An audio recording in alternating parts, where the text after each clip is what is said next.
The Dancing Plague.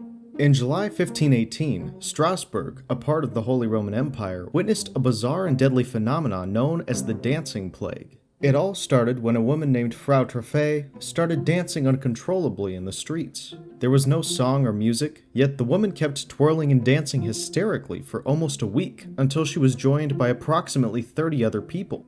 By the end of August, 400 people had fallen victim to the dancing epidemic. The dancers were apparently in a deep trance where they could only continue their frantic movements. Many eventually collapsed from exhaustion, and some even died of heart attacks and strokes. Yet none of them were able to escape the hysteria. Scholars proposed multiple theories for the cause of this sudden epidemic. The most convincing one suggested that it was mass hysteria induced by extreme stress, since Strasbourg was experiencing a rough famine, which might have triggered the psychogenic illness among many.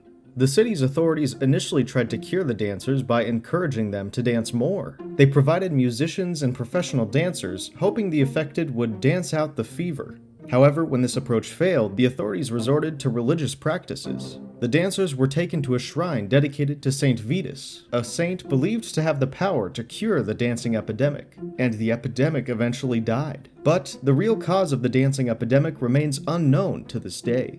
The Great Emu War.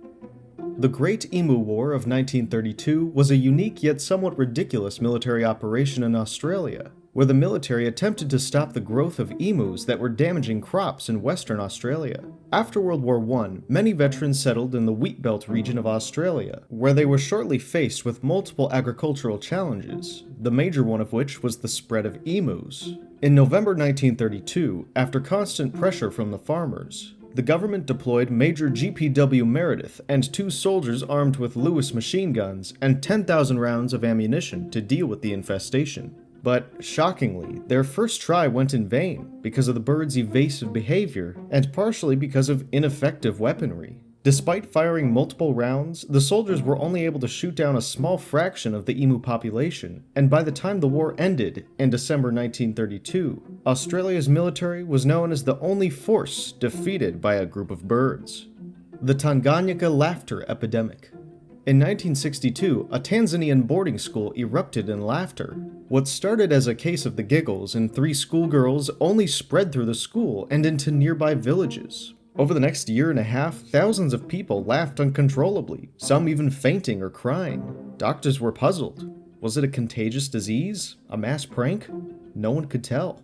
The answer was even stranger. Psychologist Christian F. Hempelman and sociologist Robert Bartholomew recognized it as a case of mass psychogenic illness, MPI, a condition where stress builds up and shows its effects through physical activity in a group. The laughter epidemic happened just around the time Tanzania became independent, and it was accompanied by rapid cultural and social tensions that might have influenced the young more. The epidemic slowly ended as the affected people were isolated, schools were shut down, and many societal tensions were reduced.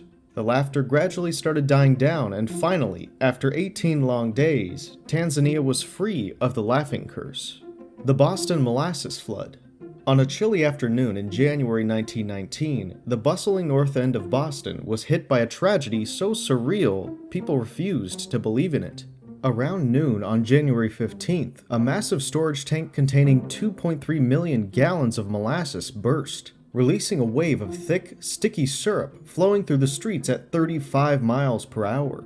The towering bales of molasses, which were approximately 25 feet high, destroyed buildings, crashed into vehicles, and swept away almost everything that came along its way. Tragically, 21 people were killed, and about 150 others were injured. The victims were mostly workers, residents, and children who were suffocated by the flood and couldn't be rescued in time since it was hard to spot people under tons of molasses. Once the flood had passed, the city looked exactly how a battlefield would look, with molasses piled up at every corner, and people running frantically trying to spot their loved ones. The cleanup took weeks, involving firefighters, the Red Cross, and volunteers who had to deal with the sticky residue that clung to everything. It was later found that the tank had been poorly constructed and inadequately maintained, leaking molasses for years before the disaster. The incident was fought over legally for years, and USIA was charged and had to pay over $600,000 in damages. The Tunguska Event. On the morning of June 30th, 1908, a massive explosion rocked the remote Siberian taiga near the Podkamennaya Tunguska River. The blast was estimated to be about 1,000 times more powerful than the Hiroshima bomb, and flattened over 80 million trees across 830 square miles. The locals described seeing a fireball as bright as the sun, followed by a series of explosions that knocked people off their feet, even miles away from the epicenter. Despite the gravity of the issue, it remained uninvestigated for years due to the remote location and political conflicts like World War I and the Russian Revolution. It wasn't until 1927 that the first scientific expedition, led by Soviet scientist Leonid Kulik, reached the site. To their surprise, they found no impact crater, leading to multiple theories about what possibly caused the explosion. The most widely accepted theory is that a meteoroid or comet exploded in the atmosphere, about 3 to 6 miles above the ground, creating a powerful airburst. Other more exotic explanations suggested it was a natural gas explosion, a black hole, and even an alien spacecraft. However, NASA released an in-depth explanation of the asteroid exploding near the Earth, which quieted all such theories. The Battle of Karenbus. The Battle of Karenbus remains the most bizarre and tragic episode in military history. On the night of September 17, 1788, the Austrian army, engaged in the Austro-Turkish War, managed to attack itself due to a chaotic situation fueled by alcohol and confusion. The Austrian cavalry, scouting near the town of Karenbus, came across a group of gypsies selling schnapps. The soldiers, eager for arrest, consumed heavily. Soon after, a group of infantrymen arrived and wanted to join the drinking but were denied by the cavalry, which led to a fight that quickly became a violent quarrel. A shot was fired in between the fight which urged someone to shout, "Turks!" Mistaking this for an actual enemy attack, the soldiers panicked and began firing wildly. The confusion only grew when the German officers started shouting "Halt!" but were misheard as chanting "Allah," which was yet another battle chant used by the Turks. As the chaos grew, the Austrians began firing heavily on each other. The situation only continued to worsen until the morning, when the force found out they had killed 10,000 of their men themselves. The battle has been scrutinized regarding its authenticity, but whether myth or reality, it shows how a slight miscommunication could end up in something so tragic. Mystery of Basan Ader Disappearance. Basan Ader was a Dutch artist known for his performance in conceptual art. He took on a tragic journey in 1975 without knowing that he was about to become history's weirdest event. On July 9th, he set sail from Cape Cod, Massachusetts, in a tiny sailboat named Ocean Wave, as part of his project In Search of the Miraculous. His goal was to cross the Atlantic Ocean solo and reach Falmouth, England. This journey was meant to be the second part of a 3-part artwork, with the first part involving a series of photographs taken in Los Angeles, and the final part planned for Amsterdam. Ader's journey was risky from the start.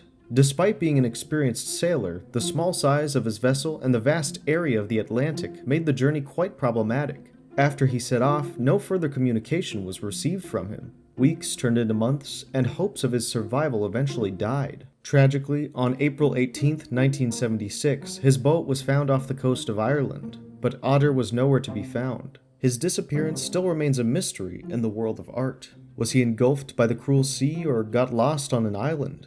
No one knows. The Great Moon Hoax. In the summer of 1835, the public was surprised by a series of sensational articles published in the New York Sun, known as the Great Moon Hoax. These articles claimed that Sir John Herschel, a famous astronomer, had discovered life on the moon using a powerful new telescope. The detailed reports described fantastic scenes, including bison, unicorns, and humanoid bat-like creatures, inhabiting a lush lunar landscape. Richard Adams Locke, a reporter for The Sun, masterminded the hoax to boost the newspaper's circulation. To improve their credibility, the articles were written using scientific jargon and convincing illustrations. Surely enough, the public was amazed, and the newspaper sales skyrocketed with the introduction of a new series. Eventually, the hoax was exposed when other astronomers and skeptics began questioning the discovery's authenticity.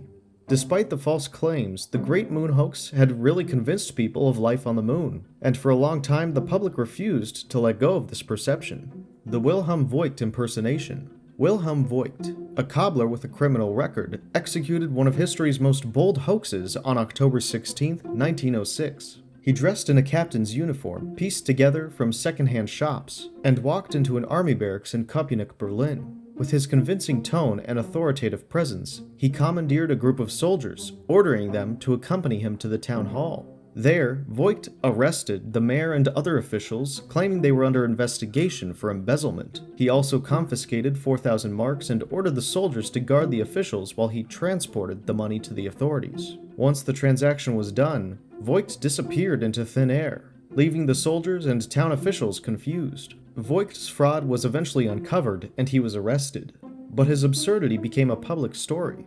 It was reenacted in a film called The Captain of Köpenick, which became a folk hero for mocking the stiff and silly German military system. Even Kaiser Wilhelm II couldn't help but laugh and released Voit after a short prison term. Voit's story has been retold in plays, films, and books, and just like that, what started as a serious criminal offense became the timeless thrill of an underdog outsmarting the authorities. Which of these stories do you find the most fascinating? The comment section awaits all your questions. For more interesting videos, click the subscribe button and turn on your notification bell. You don't want to miss anything. See you in the next video.